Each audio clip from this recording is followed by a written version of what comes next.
Bonjour à toutes, bonjour à tous. Allez, on démarre une session. Je me suis dit, tiens, j'ai un peu de temps. Et je vais commencer ici, quoi, continuer en fait un développement que je suis en cours sur le projet de mise à disposition de toutes mes formations en fait de mon entreprise qui s'appelle Dev2Be Le projet est open source très bientôt. Et pour l'instant, je le mets à dispo au moins à travers le Twitch. Et bah, l'idée, ça va être de présenter un peu tout ce qui se passe dans .NET avec des recherches, avec de la découverte autour de .NET 5. Là, pour l'instant, je suis en .NET 5. Et aussi, rappel de ce qu'on peut faire avec .NET. Bref, on va bien s'amuser. L'idée, c'est d'avancer petit à petit. Et tiens, je vais vous commencer par un tips qui est assez sympa. Celui-ci, là-dessus, prend pas trop de temps à développer. Et en fait, Microsoft le présente d'une certaine façon. Moi, j'avais envie de le faire d'une autre façon. Parce qu'en fait, souvent, ce que propose Microsoft, c'est pas toujours ce qui est bien dans la communauté. Et quand on vient du monde du web, clairement, on n'a pas tellement envie de faire certaines choses que Microsoft nous propose, même si aujourd'hui, ils sont un peu plus ouverts. Bon, je sais pas si vous êtes au courant de la dernière annonce, là, qui a fait beaucoup de remous dans le monde open source du côté Microsoft, à savoir que, hey, vous vouliez du hot reload, bah, vous l'avez dans le cululu, c'est que pour nous en Visual Studio. Bon, ça passe moyen, hein, ça passe vraiment moyen, mais bon, en attendant, ils ont quand même été grands contributeurs, on en rediscutera. Nous, ici, ce qu'ils nous proposent, en fait, c'est quoi? C'est qu'en fait, ce que j'aimerais, c'est pouvoir avoir des fichiers TypeScript plutôt que des fichiers JavaScript dans mon projet MVC. Alors, c'est pas un projet MVC, Razor Page en .NET 5. Ce que j'aimerais, en fait, c'est d'avoir du TypeScript quand j'écris du JS. Donc, en gros, j'ai pas envie d'écrire du JS parce que ça me saoule le JS, même si je l'adore.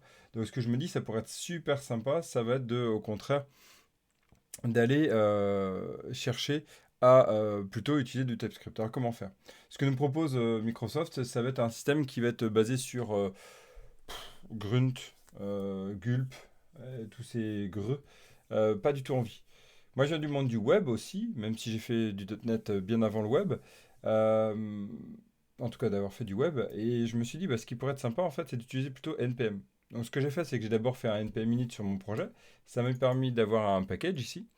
Et en fait, ce que j'ai dit, c'est que je vais faire un build ici qui va faire lancer TSC, ma TypeScript Compilator. Et du coup, ce TypeScript Compilator va s'inspirer d'un, vous me suivez, d'un TS. Pourquoi j'en ai deux? Pourquoi j'ai un .NET Backup? Ah oui, c'est backup de Visual Code. Donc je me suis dit, bah tiens, je vais avoir un TS config ici que j'ai configuré. Donc ce que j'ai fait, j'ai pris en OS 2020. Bon, à voir si on le descend pas un peu. Out dire, je le génère dans wroot.js.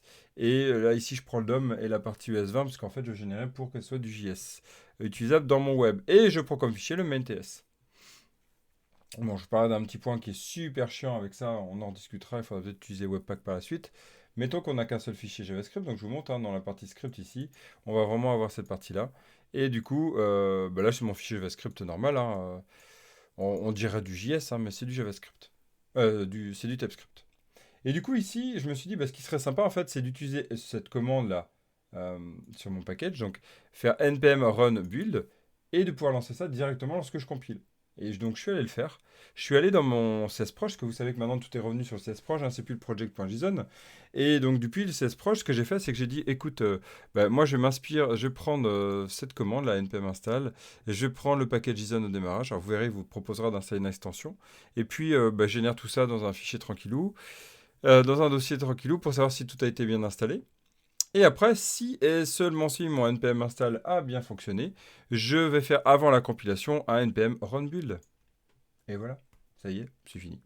Donc c'est cool, ça fonctionne bien et mon JS se génère automatiquement. Voilà, ça c'est la petite astuce que je vous invite à utiliser, qui est vraiment très très pratique dans vos projets, si vous voulez utiliser, sans devoir passer par Gulp ou toutes ces saloperies à côté. Après on verra si on n'ira pas faire du Webpack par la suite, mais pour l'instant on va utiliser ça.